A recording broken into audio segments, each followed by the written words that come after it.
Hello everyone, চলে এসেছি আরও একটা নতুন সিরিজ এক্সপ্লেন নিয়ে। আজ আমি এক্সপ্লেন করতে চলেছি টুকরাকে মেরা প্যারের সব এপিসোডগুলোকে। তো চলো বেশি দেরি না করে তাড়াতাড়ি এক্সপ্রেশনটা শুরু করা যাক। তবে তার আগে তোমরা এই ভিডিওটাকে একটা লাইক আর চ্যানেলটাকে সাবস্ক্রাইব করতে একদম ভুলো না। তো সিরিজের প্রথমেই আমরা সীতা এবং রাহুল নামক একজন ছেলে মেয়েকে দেখতে পাই। তারা বোটের মধ্যে রোম্যান্স করছিল রাত্রেবেলা, আর সেখানে কিছু গুন্ডা এসে তাদেরকে ধরে নিয়ে যায়। যিনি বোট চালাচ্ছিলেন তিনি ভয় পেয়ে জলে ঝাঁপ দিয়ে দেয়। আর তারপর আমরা জানতে পারি এগুলো হচ্ছে চৌহানের গুন্ডা। চৌহান হচ্ছে এই গ্রামের সব থেকে বড় গুন্ডা, আর তার অনেক দাপট রয়েছে। পরের দিন সকালে আমরা চৌহানের ফ্যামিলিকে দেখতে পাই, যেখানে আমরা দেখি চৌহান নিজের ভাইয়ের সাথে কথা বলছে, আর এদিকে চৌহানের মেয়ে বন্দুক দিয়ে নিশানা সাজছে। তার নিশানাবাজি করতে ভালো লাগতো। আর চৌহানের মেয়ের নাম হচ্ছে সানভিকা। তারপর আমরা দেখতে পাই চৌহানের গুন্ডাগুলো সেই দুটি ছেলে মেয়েকে সেখানে নিয়ে চলে আসে। তখন সানভিকা বলে বাবা তো এখন বাড়িতে নেই। আর সানভিকা তাদের দুজনকে দেখে এটা বুঝতে পেরেছিল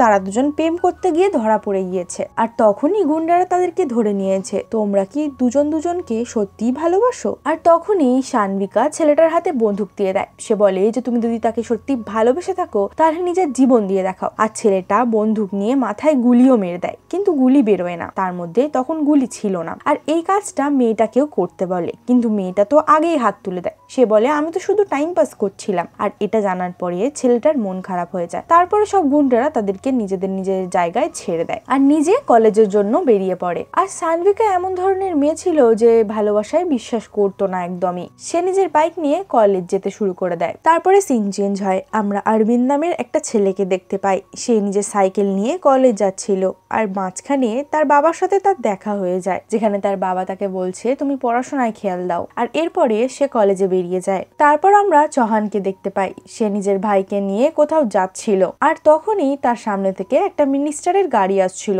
তার জন্য পুলিশ তাকে দাঁড় করিয়ে দেয়। আর তখন সে বলে তুমি তোমার মিনিস্টারের নাম বলো। যখন সে পুলিশ অফিসারটা মিনিস্টারটার নাম বলে তখন তার ভাই পুলিশ অফিসারটা বলে তার নাম হচ্ছে দাদ্দু।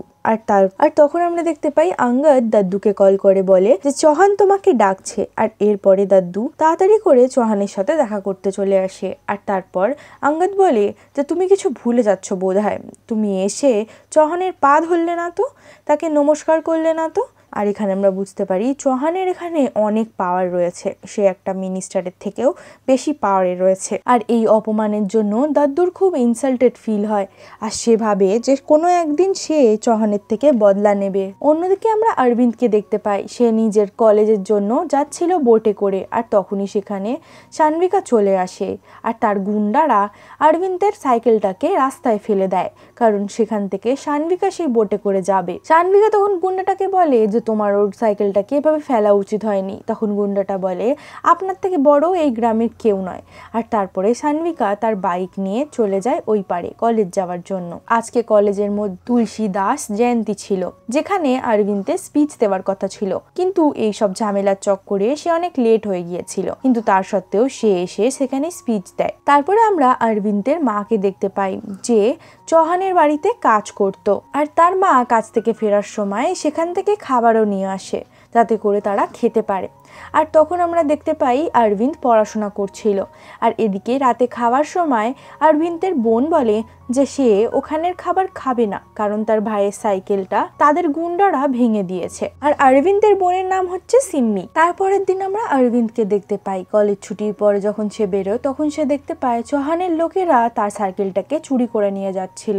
তখনই সে সেই গুন্ডাগুলোর পেছন পেছন যাচ্ছিল। আর সেই সময় সানভিকা তার সামনে চলে আসে, সে বলে তার পেছনে আসতে। তারপরে সানভিকা অরবিন্দকে একটা নতুন সাইকেল গিফট করে। সে বলে যে আজ থেকে তুমি এইটা চালাবে। অরবিন্দ তখন সাইকেলটা কিছুতেই নিতে চায় না, কিন্তু সানভিকা তাকে জোর জবরদস্তি সাইকেলটা দিয়ে দেয়। আর রাত্রেবেলা আমরা দেখতে পাই অরবিন্দের বাবাকে, যে কিনা একটা প্রোগ্রামে ডান্স করছিল। আর তারপরে সবকিছু করার পর সে বাড়ি এসে টাকা গুনতে শুরু করে। সে অরবিন্দকে বলে তোমার কলেজের টাকা আমি জোগাড় করে নিয়েছি। আর পরের দিন উকিল চৌহানের বাড়িতে আসে, যেখানে উকিলটা দেখতে পায় যে চৌহানের ভাইকে চৌহান আটকে রেখে দিয়েছে, কারণ তার ভাই একটু রাগ চটা মেজাজের ছিল। আর অন্যদিকে আমরা অরবিন্দকে দেখতে পাই, সে নিজের সাইকেল নিয়ে যখন যাচ্ছিল বাকি লোকেরা তাকে প্যাগ মারছিল।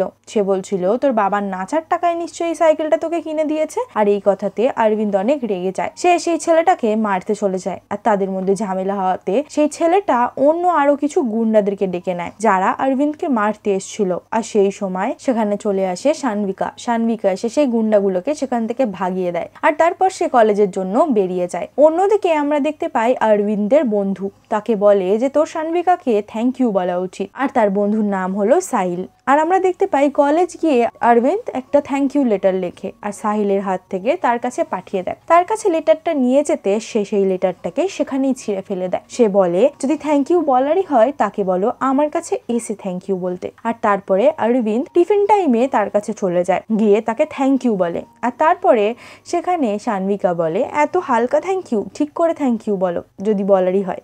আর তখন সে বলে যে তুমি অনেক ভালো মেয়ে, আমার হেল্প করার জন্য অনেক থ্যাংক ইউ। আর সে এটা বলে সেখান থেকে চলে যায়। আর ঘরে যাওয়ার সময় শানভিকার সাথে আবারও অরবিন্দের দেখা হয়। তখন শানভিকা তাকে দাঁড় করিয়ে বলে যে আমি তোমার সাথে বন্ধুত্ব করতে চাই। তখন অরবিন্দ সেখানে কিছু না বলেই তাকে মানা করে চলে যায়। তখন শানভিকা বলে যে আমি তোমার সাথে বন্ধুত্ব ঠিক করেই ছাড়বো। তারপরে আমরা কিছু ছেলেকে দেখতে পাই যারা নিজেদের মধ্যে বলা কয়া করছিল যে শানভিকা হয়তো অরবিন্দকে ভালোবেসে ফেলেছে। আর তখন সেখানে সাহিল এসে বলে তুমি শানভিকার সাথে বন্ধুত্ব করে নাও না, কি অসুবিধা আছে তাতে। আর অরবিন্দ তখন বলে আমি বন্ধুত্ব করতে পারবো না। তখন সাহিল বলে তাহলে তুমি তাকে মানা কেন করে দিচ্ছ না? সে বলে যে আমি তাকে মানা করতে পারবো না, সে চৌহানের মেয়ে, আমি যদি তাকে মানা করি তাহলে সে কি করবে তার নেই ঠিক। তারপরের দিন কলেজে আমরা দেখতে পাই তার প্রফেসর যখন ক্লাস করাচ্ছিল তখন শানভিকা হঠাৎ করে জিজ্ঞাসা করে যে সবাইকে তো আপনি পড়ান, তবে সে একা কেন টপ করে? এখানে অরবিন্দের কথা বলেছে। তখন স্যারটা বলে সে ডেডিকেশন দিয়ে পড়াশোনা করে। আর এই কথাটা শুনে শানভিকার অনেক ভালো লাগে। তারপর আমরা দেখতে পাই শানভিকা লাঞ্চ টাইমের সময় যায় অরবিন্দের কাছে। সে সেখানে গিয়ে অরবিন্দকে বলে আমি তোমাকে ভালোবাসি আর তোমার জবাব চাই, আমি চাই যে তুমি বিকালের মধ্যে লাইব্রেরিতে এসে আমাকে জবাব দিয়ে দাও। আর এদিকে সে লাইব্রেরিতে ওয়েট করছিল, কিন্তু সেখানে অরবিন্দ আসেনি। কলেজের শেষে শানভিকা রোডের মধ্যে অরবিন্দের অপেক্ষা করছিল। অরবিন্দ যখনই শানভিকাকে দেখতে পায় সে নিজের রাস্তা বদলে অন্য দিক দিয়ে পালাতে শুরু করে দেয়। তারপরে শানভিকা সোজা কলেজ থেকে ফেরে আর তার বাবা তাকে খাওয়ার জন্য ডাকে, কিন্তু সে সেই সবকিছু ছেড়ে রান্নাঘরে চলে যায় অরবিন্দের মায়ের কাছে তার বাড়ির অ্যাড্রেস জানার জন্য। তার কাছ থেকে তার বাড়ির অ্যাড্রেস জেনে অরবিন্দের বাড়িতে সে চলে যায়। তার বোনের সাথে দেখা হওয়াতে সে তখন তাকে বলে আমি তোমার বাড়িতে তোমার বাড়ির খাবার খেতে এসেছি। আর তার বোনকে খাবার রান্না করার জন্য পাঠিয়ে দেয়। আর এদিকে সে অরবিন্দকে সেখানে পেয়ে যায়। আর অরবিন্দকে দেখে সে বলে তুমি ওখান থেকে পালিয়ে কেন গেছিলে আর আমার জবাব কেন দাওনি? তোমাকে রাত্রি 12টার সময় ওই ঘাটের কাছে আসতে হবে আর আমার সাথে কথা বলতে হবে আর আমার প্রশ্নের উত্তর আমার চাই। আর তারপরে অরবিন্দ কিছু বলতে পারে না। তারপর সেখান থেকে শানভিকা চলে যায়। আর তারপরে অরবিন্দ তাকে গিয়ে বলে যে আমি তোমাকে ভালোবাসি না। তখন শানভিকা বলে যে আমি চৌহান। আর তখন অরবিন্দ বলে তোমার নামের মধ্যে থেকে চৌহানটা সরিয়ে দিলে তুমি কিন্তু কিছুই নয়। এই বলে সে সেখান থেকে চলে যায়। আর এটা শোনার পরে অরবিন্দের সঙ্গে শানভিকা শর্ত লাগায় সে যদি এক্সামের মধ্যে টপ করে তাহলে অরবিন্দকে তাকে ভালোবাসতেই হবে। আর অরবিন্দও কিছু বলে না, সেও সেখান থেকে চলে যায়। আর এখানে বলে রাখা ভালো সে পড়াশোনার মধ্যে একদমই ভালো ছিল না। একটা বানান জিজ্ঞাসা করলেও সে বলতে পারতো না। এদিকে সে বলে দিয়েছে যে সে টপ করবে। পরের দিন আমরা কলেজের লাইব্রেরিতে শানভিকাকে দেখতে পাই, সে ওখানে বই পড়ছিল। আর এটা দেখার পরে অরবিন্দ খুব ভয় পেয়ে যায় যে সে এত ডেডিকেশন দিয়ে পড়াশোনা করছে। আর তারপর অরবিন্দ সেখান থেকে মুখ ঘুরিয়ে চলে যায়। এটা দেখে শানভিকাও সেখান থেকে বেরোচ্ছিল। আর তখন স্যার একটা কিছু বলে দেয় আর শানভিকা তাকে উল্টোপাল্টা বলে সেখান থেকে চলে যায়। আর এদিকে অরবিন্দ ক্লাসের মধ্যে চিন্তায় বসেছিল। আর এদিকে সাহিল তাকে বলে শানভিকা টপ করতে পারবে না, তুই এত চিন্তা করছিস কেন? তুই চিন্তা করিস না। এদিকে অরবিন্দ বলে টপ করার জন্য প্রবলেম নয়, প্রবলেমটা হচ্ছে শানভিকা অন্যরকম মেয়ে, সে যদি কিছু উল্টোপাল্টা করে দেয় তখন। শানভিকা ঘরে এসে তার বাবাকে বলে সে এবছর টপ করতে চায়। আর এটা শোনার পরে শানভিকার ভাই তাকে সেমিস্টারের বানান জিজ্ঞাসা করে, সেটা সে বলতে পারে না। আর আর ওখানে থাকা পুলিশ অফিসারটি হেসে দেয় এই কথাতে। আর সেই পুলিশ ইন্সপেক্টরের নাম হচ্ছে ভূষণ। আর তারপর আমরা দেখতে পাই যে সানভিকা বলে সে এই বছর টপ করেই ছাড়বে। তারপর আমরা রাতে অরবিন্দকে দেখতে পাই। অরবিন্দ পড়াশোনা করার সময় তার মাথার মধ্যে সানভিকার সেই কথাগুলো চলছিল। তখন তার বোন সেখানে চলে আসে আর সে বলে, তুমি কার কথা মনে করে ভাবছো এত কিছু? অরবিন্দ নিজের বোনের উপর রেগে গিয়ে তাকে তাড়িয়ে দেয় সেখান থেকে। তারপর সে সাহিলকে নিজের কথাবার্তা বলে আর সাহিল তখন তাকে বারবার দিলাসা দিচ্ছিল যে সে পাশ করতে পারবে না কোনোভাবে, টপ করা তো দূরের কথা। আর তারপরে কিছুদিন কেটে যায়, তাদের পেপারসও স্টার্ট হয়ে যায়। পেপারের রেজাল্টও খুব তাড়াতাড়ি চলে আসে, যেখানে আমরা দেখতে পাই সানভিকা টপ করেছে। সেই জন্য অরবিন্দ সানভিকার থেকে লুকানোর জন্য রামপালের ক্ষেতের মধ্যে লুকিয়েছিল। আর সে কলেজেও যাচ্ছিল না, তার বাড়িতেও ছিল না, তাকে কোথাও খুঁজে পাচ্ছিল না সানভিকা। লাস্টে সে অরবিন্দের বন্ধু সাহিলকে চেপে ধরে আর তাকে সাহিলের ফোন থেকে কল করায়। সাহিল যখন তাকে কল করে সে তখন তাকে বলে যে সে এরম এরম জায়গায় লুকিয়ে রয়েছে। তারপরে এই কথাটা শোনার পরেই সানভিকা সেখানে যাওয়ার জন্য প্রস্তুতি নেয় আর সাহিলকে বলে দেয় এই কথাটা যেন ও কোনোভাবে না জানতে পারে যে আমি এই কথাটা জানি। তোর ফোন থেকে যদি তুই ফোন করিস তাহলে আমি তোকে দেখে নেবো। আর এরপর সে সেখান থেকে চলে যায়। আর এদিকে সাহিল একটা ছেলের ফোন থেকে অরবিন্দকে কল করে জানিয়ে দেয় যে সে সেখানে যাচ্ছে। আর ততক্ষণে সানভিকা সেখানে পৌঁছে যায় আর তারা কাছাকাছি চলে আসে। এখানে সানভিকা অরবিন্দকে কিস করে নেয়। আর কোথাও না কোথাও অরবিন্দেরও সানভিকাকে ভালো লাগতে শুরু হয়ে গিয়েছিল আর সেও তাকে মনে করত, যার কারণে সে যখন তাকে কিস করে তাদের মধ্যে একটা মোমেন্টের সৃষ্টি হয়। আর তারপর থেকে আমরা দেখতে পাই অরবিন্দের রূপগুণ পুরো চেঞ্জ হতে থাকে। রাতের বেলা অরবিন্দ সাহিলের কাছে যায়, তখন সাহিল বলে তুই আমার সাথে 5 দিন ধরে দেখা করিসনি, কিন্তু তার কথা ইগনোর করে দিয়ে সে সানভিকার সাথে কথা বলতে শুরু করে দেয়। এখানে আমরা বুঝতেই পারছিলাম সে প্রেমে পড়েছে, তাই সে সব ভুলে গিয়েছে। তারপরে আমরা দেখতে পাই অরবিন্দ ক্লাসের মধ্যে বসেছিল, সেখানে সানভিকা আসিয়া তার সাথে রোম্যান্স করতে চায়। তখন অরবিন্দ বলে এটা বিদ্যালয়, এখানে এইসব করা ঠিক হবে না। এরপরে সানভিকা তাকে নিয়ে মন্দিরে যায় পুজো দেওয়ার জন্য আর বলে আমার কামনা পূরণ হয়ে গিয়েছে সেই কারণে। তখন আমরা জানতে পারি তার কামনা এটাই ছিল যে সে টপ করবে, কিন্তু সে টপটা কোনো সৎভাবে করেনি, অসৎভাবেই করেছিল। আর এত কিছুর পরে আমরা দেখতে পাই কলেজের সিন, যেখানে আমরা দেখি যে মাস্টারমশাই জিজ্ঞাসা করছে যে আজকে অরবিন্দ অ্যাবসেন্ট কেন। তখন একটি ছেলে যার সাথে অরবিন্দের ঝামেলা হয়েছিল সাইকেল নিয়ে, সে বলে ওঠে একজন নয় স্যার, দুজন অ্যাবসেন্ট, সানভিকা আর অরবিন্দ। তখন স্যারটা উল্টোপাল্টা বলে সেই ছেলেটাকে বলে ক্লাস থেকে বেরিয়ে যেতে। তখন সেই ছেলেটা এবং তার বন্ধুরা মিলে ক্লাস থেকে বেরিয়ে যায়।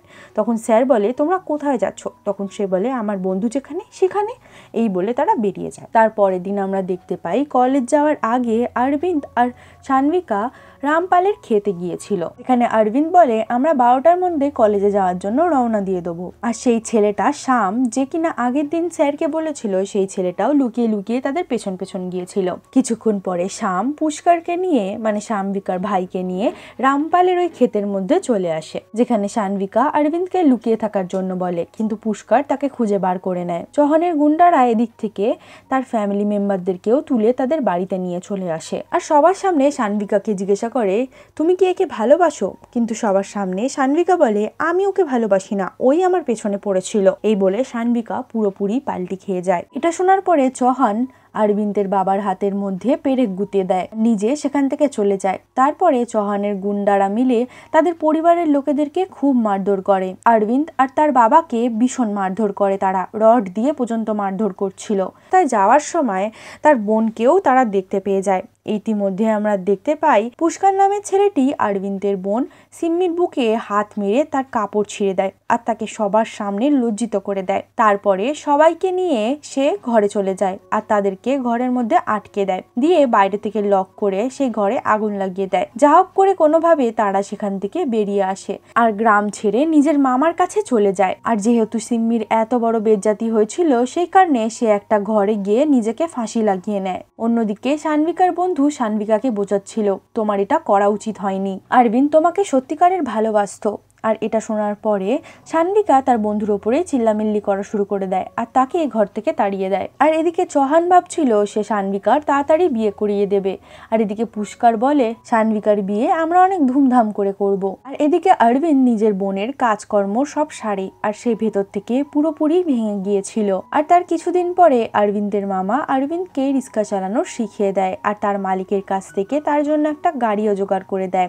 আর এখন অরবিন্দ পুরোপুরি রিক্সা চালায়। যায়। আর এদিকে আমরা শানভিকাকে দেখতে পাই, সে নিজের বন্ধুকে ঘরে ডাকে আর বলে তার বাড়ির লোক তার বিয়ের জন্য সব প্রস্তুতি নিচ্ছে। আর তার বন্ধু বলে যে হ্যাঁ, তোর জন্য এটাই ভালো হবে যে তুই বিয়ে করে নে, কোনো কিছু হলেই এই জিনিসটা হওয়া খুব পার্মানেন্ট। এটা শোনার পরে তার বন্ধু বলে তোর কাছে তো কোনো রাস্তাই নেই, তোকে বিয়েটা করতেই হবে। অন্যদিকে অরবিন্দ রিক্সা চালাচ্ছিল। একদিন একটা মেয়ে তার রিক্সাতে ওঠার সময় কিছু গাড়ি তাকে ধাক্কা মেরে চলে যায়, যার কারণে তার বই খাতা পড়ে যায়। অরবিন্দ তাকে সাহায্য করে এবং তার রিক্সাতে তোলে। আর অরবিন্দ জানতে পারে ওই মেয়েটি সেই কলেজেই যায় যেখানে অরবিন্দ পড়াশোনা করত। অরবিন্দ জিজ্ঞাসা করে আপনি কি ইউপিএসসির জন্য পড়াশোনা করছেন? আর তখন ওই মেয়েটি বলে যে হ্যাঁ, আমি আইএস হতে চাই। তখন অরবিন্দ বলে আপনি আইএস নিশ্চয়ই হবেন। আর এখানে অরবিন্দ তার নামটা জিজ্ঞাসা করতে পারে না। আর এদিকে সেই মেয়েটাও অরবিন্দকে জিজ্ঞাসা করে তুমি পড়াশোনা করছো নাকি ছেড়ে দিয়েছো? তখন অরবিন্দ বলে যে হ্যাঁ, সে করতো, এখন আর করে না, সে ওই কলেজেই পড়তো। তখন মেয়েটি বলে তুমি পড়াশোনা কেন ছেড়ে দিয়েছো? তখন অরবিন্দ বলে যে কপালের জন্য অনেক কিছু ছাড়তে হয়। মেয়েটা নেমে যায় রিক্সা থেকে আর তারপরে পয়সা দেওয়ার সময় তাকে বলে কিছু কিছু সময় ভাগ্যের সাথে আমাদের নিজেদেরকেই লড়তে হয়। আর এই কথাটা অরবিন্দের মাথার মধ্যে সেট হয়ে যায়। সে ভাবে যে তাকেও আইএস হতে হবে, তাহলে সে লাইফে কিছু করতে পারবে। আর তার মাথার মধ্যে এই কথাটা বসে যায় যে তাকে তার লাইফে কিছু একটা করতে হবে, তার জীবনের সাথে তাকে লড়তে হবে। আর এর সাথে সাথেই আমি এই সিরিজের এক্সপ্লেনেশন এত অবধি রাখছি, বাকি পার্টগুলো আমি নেক্সট ভিডিওতে দেবো, নাহলে ভিডিওটা অনেকটা বড় হয়ে যাবে। আশা করব তোমাদের এই সিরিজটা ভালো লাগছে। যদি ভালো লেগে থাকে ভিডিওটাকে কিন্তু একটা লাইক করে যেও, কারণ এই সিরিজগুলো এক্সপ্লেন করতে অনেকটা সময় লাগে। আর চ্যানেলটাকে সাবস্ক্রাইব করতে কিন্তু একদম ভুলো না, বেল আইকনটা ক্লিক করে নিও যাতে যখনই আমি নেক্সট সিরিজের পার্টটা আপলোড করব তখন তোমার কাছে চলে যায় তাড়াতাড়ি। তো দেখা করছি আরও একটা নতুন ভিডিও নিয়ে খুব তাড়াতাড়ি। ততক্ষণের জন্য ভালো থেকো, সুস্থ থেকো।